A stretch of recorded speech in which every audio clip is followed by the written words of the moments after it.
Hello everyone, this is a quick tutorial. So basically I'm going to the PgAdmin and I will do some of the SQL queries. Basically the create table, create database, that kind of things. So how we will do that? So I am here in my PostgreSQL so PgAdmin actually. Then I am going to click on databases. So I have already two databases, but I need to create another new database. So how I will do that? Just here I can write my queries.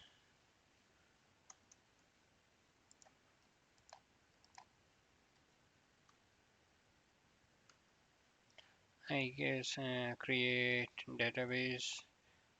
Okay, I need, yeah.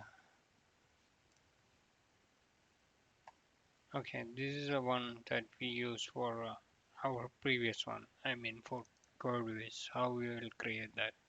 So what I need to do is create tools. Here also I can write anything, I guess. So basically here only I can create, here only I can make the SQL statement.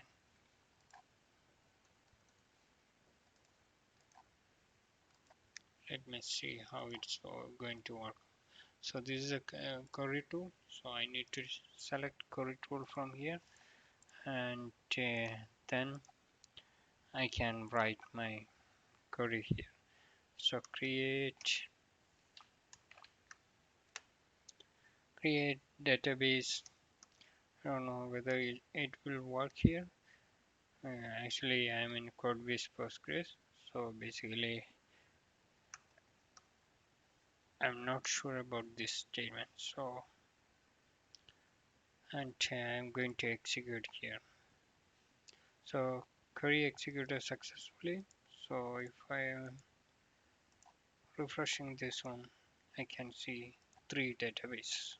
So it's just create database test. Here itself you can write another query also. So right now I am just taking my test database and I'm just taking the test Postgres at PostgreSQL 12.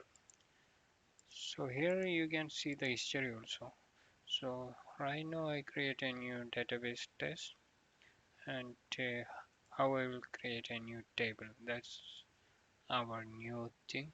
So create, I am just saying like create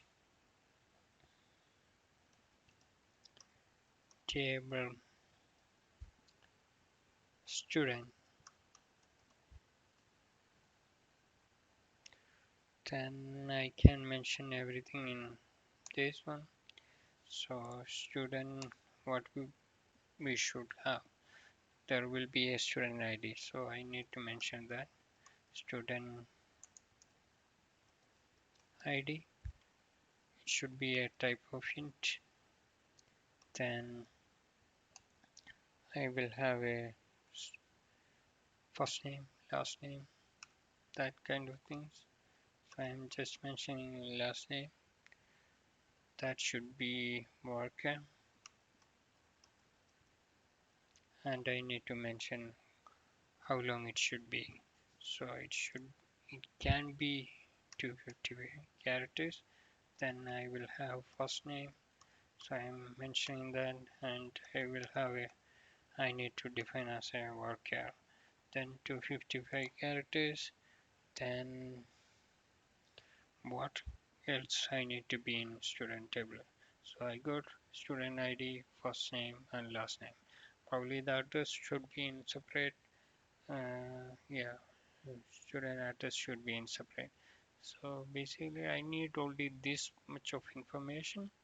If I can see what else I need, probably student can have multiple phone numbers, so I'm not going to mention that also.